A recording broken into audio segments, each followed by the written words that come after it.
मेरे प्यारे भाइयों, मैं नायक हरपाल सिंह, जनरल सेक्रेटरी साबका सैनिक संघर्ष कमेटी, पंजाब, हरियाणा, दिल्ली, उत्तर प्रदेश तथा मध्य प्रदेश। मेरे प्यारे भाइयों, मैं आपको आज एक महत्वपूर्ण जानकारी देना चाहता हूं, जहां आप जी कह लीजिए आपको सावधान करना चाहता हूं, वार्निंग देना चाहता हूं। और आपने इसके ऊपर अपना ध्यान नहीं दिया तो आपको इसके बहुत बुरे रिजल्ट जो है वो भोगने होंगे। तो इसलिए मैंने आपके लिए ये वीडियो बहुत सोच समझ के बना रहा हूँ, तो कृपया इसको सुनिए। अगर आपके साथ वीडियो के बताए मुताबिक कुछ गलत हुआ है तो हमें इन्फॉर्म कीजिए, लेकिन इसको ध्यान में जरूर रखिए और अपना जो है सावधानी बरतें और जो है इन चीज़ों के ऊपर ध्यान दें कि कहीं आपके साथ भी ऐसा कुछ हुआ तो नहीं है। तो मैं शुरू करता हूँ ECHS का मामला। तो भाइयों, मैंने अपने पंजाब में बहुत सी जगह से केस देखे हैं, मेरे पास बहुत से लोगों ने फ़ोन करके बताया भी है, लेकिन सबसे बड़ी बीमारी है जो हमारे जवानों में वो है कि हम आगे आने के लिए तैयार नहीं है, हम आगे आकर के कुछ बोलने के लिए तैयार नहीं। तो ECHS में अरबों के घोटाले चल रहे हैं और ये अब नहीं हुआ, ये पहले से चल रहा है और तकरीबन सभी को मालूम भी है, लेकिन फिर भी आंखें बंद किए हुए हैं। तो मैं उसके ऊपर आपको पहले बताता हूँ कि होता क्या है। हम क्या है कि हमारे काफ़ी बुजुर्ग हैं जो अस्पताल में एडमिट होकर के चले जाते हैं, वहाँ पे हॉस्पिटल में दाखिल हो जाते हैं, वहाँ पे 7, 8, 10 दिन रहते हैं वहाँ पे हॉस्पिटल के अंदर। उनको खाना खिलाया जाता है, उनको रखा जाता है वहाँ पे। नॉर्मली अगर जिसको कोई प्रॉब्लम है तो उसके ऊपर उनको मेडिसिन वगैरह दी जाती है। तो नॉर्मली बुढ़ापे में क्या होता है, दर्दें तो नॉर्मली होती ही हैं, तो नॉर्मल मेडिसिन दी जाती है और उसके बाद 10 दिन के बाद जब रेस्ट करके आदमी आएगा तो एकदम उसको लगेगा कि मैं कुछ ठीक हूँ। तो क्या होता है कि बहुत सी जगह पे तो हॉस्पिटल जो है किसी ने मोबाइल दे दिया, किसी ने अपना कपड़े दे दिए, पैंट कमीज दे दिया किसी को, किसी ने 2,000-3,000 रुपया कैश दे दिया हॉस्पिटल वाले ने कि जे लीजिए, आप जो है बहुत अच्छे आदमी हैं, हम आपकी मदद करना चाहते हैं, आप ये रख लीजिए, अगर आपको कभी आगे ज़रूरत पड़ती है तो आप सीधा हॉस्पिटल में आ जाइए। तो हमारे आदमी क्या हो जाते हैं, गुमराह हो जाते हैं। वहाँ पे सोचते हैं डॉक्टर साहब बहुत बढ़िया है, डॉक्टर साहब बहुत अच्छा सोचते हैं हमारे लिए, और इसीलिए इन्होंने जो है वो हमारा साथ इतना प्रेम प्यार करते हैं। लेकिन आपको पता नहीं है, जहाँ पे भी हाथी के दांत खाने के और दिखाने के कुछ और है। एक्चुअली में आप हॉस्पिटल में रहे, आपने कभी देखा कि आपका जो ECHS का ट्रीटमेंट का बिल है वो कितना बना, आपको क्या दिया गया और उन्होंने बिल क्या बनाया आपका।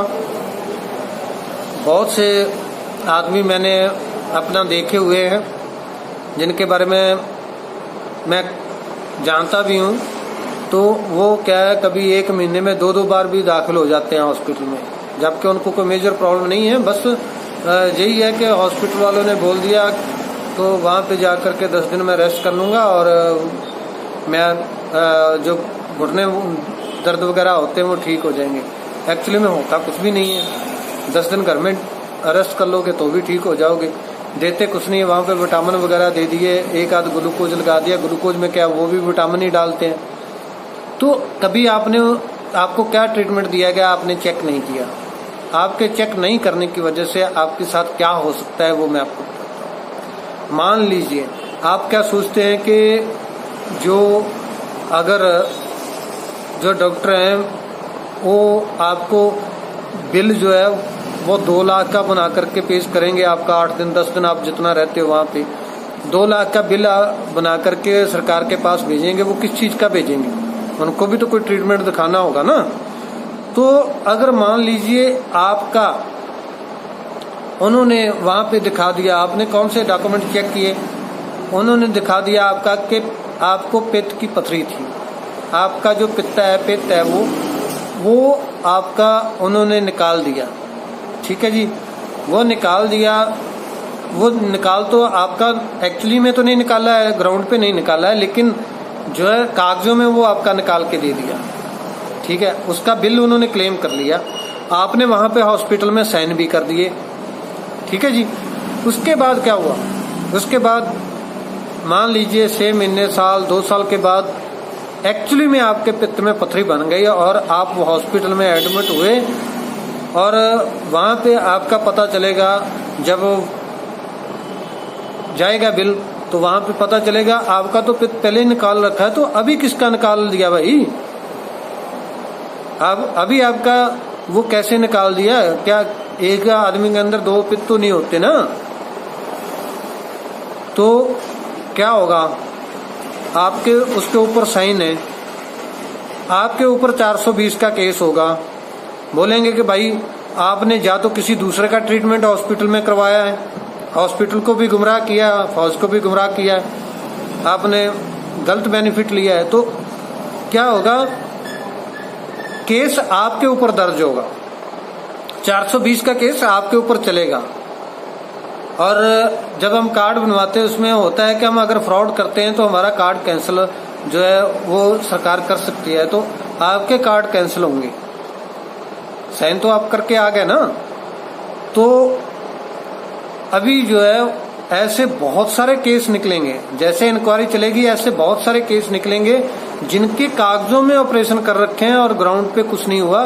ग्राउंड पे वो 5-7 दिन 10 दिन लगा के हॉस्पिटल में आ गया कि ठीक है जी, खाना पीना मिल रहा है, रेस्ट हो रही है, तो घर में पड़ा क्या करूंगा। वहां पे 2-4 हजार रुपया मिल गया, कुछ कपड़ा लत्ता मिल गया, और जो है वो किसी को मोबाइल दे दिया। तो इन चीजों के लिए आप जो है, आपको पता है आपकी इन बातों की वजह से ही जो है हमें और हमारे परिवार को दवाई नहीं मिल रही है, जो दवाई मिलनी चाहिए तो वो नहीं मिल रही है। अरबों रुपए के बिल जो है फेक गलत बिल बन करके पास हो रहे हैं, और वो जब पैसा ही नहीं है तो आपकी दवाई कहाँ से मिलेगी? लेकिन क्या है, वो खा कौन रहा है? आप नहीं खा रहे हो, वो खा रहे हैं बड़े बड़े हॉस्पिटल, बड़े बड़े उच्च अफसर जिनकी मिली भगत से सब कुछ हो रहा है।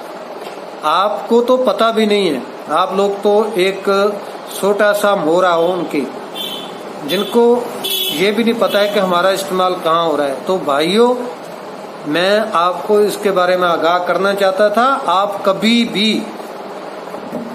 एडमिट होते हो हॉस्पिटल में, आपको जाते ही हॉस्पिटल वाले अगर बिल साइन करने के लिए देते हैं तो आप जिस दिन भी, अगर मान लो पहले दिन नहीं दिया तो दूसरे दिन दे दिया, तीसरे दिन दे दिया, आपको बोलेंगे साइन करो। आपने क्या करना है कि जिस दिन आपसे साइन करवा रहे हैं साइन करो और नीचे उसका डेट डाल दो। मान लो जैसे आज 29 तारीख है तो आप डाल दो 29 से 2020, तो तब देखेंगे इनका बिल कैसे पास होता है। बोलेंगे डेट नहीं डालो, उनको बोलो भाई मैं डेट आज साइन कर रहा हूं तो आज की डेट डालूंगा ना, तो इसलिए डेट जरूर डालना है। और दूसरा, बिल जरूर चेक करो आप जब भी हॉस्पिटल से निकलते हो। आपकी जो अनगैली है, जो आप ये लापरवाही कर रहे हो, उसकी वजह से आपका और आपका परिवार खतरे में है। इसमें जान का खतरा भी है। जब आगे दवाई नहीं मिलेगी, आगे ट्रीटमेंट नहीं मिलेगा आपको ठीक से, तो आपका जो है वो जान का खतरा है इसमें। दूसरा, कभी भी ECHS हॉस्पिटल में आप जाकर के वहां पे प्राइवेट हॉस्पिटल में दाखिल होते हो, डॉक्टर आपको बोलता है ऑपरेशन होगा, जहाँ ये होगा वो होगा, आपका पहले जांच हो गई, MRI वगैरह दूसरे टेस्ट हो गए, तो आप ऐसा कीजिए दूसरे या तीसरे दिन वहां पे लिख करके, आउट पास के लिए मैं बाहर जाना चाहता हूं, आप वहां पे लिख करके उनसे डिस्चार्ज ले लीजिए, और जो आपकी जांच है वो पूरी साथ लेकर के उसी बीमारी का किसी दूसरे स्पेशलिस्ट को मिलिए, किसी दूसरे स्पेशलिस्ट डॉक्टर के पास जाइए, उनसे आप पूछिए, उनको ये मत बताइए कि मैं हॉस्पिटल में एडमिट हूँ। उनको बोलिए कि मैंने जांच करवाई थी डॉक्टर से और उन्होंने मुझे कुछ बताया नहीं है, तो कृपया मुझे जो है इसके बारे में सही जानकारी दीजिए। तो आपको क्या है, मतलब ज्यादा से ज्यादा 500 रुपए 700 रुपए फीस ले लेगा कोई स्पेशलिस्ट डॉक्टर, लेकिन आपकी जान तो बच जाएगी ना भाई। तो क्या करो, आप एक नहीं 2 जगह पे, मान लीजिए 1000 रुपया भी फीस होगी किसी ज्यादा से ज्यादा डॉक्टर की, तो आपका 2000 रुपया लगा। आप उनसे ओपीडी में जाकर के परामर्श लीजिए।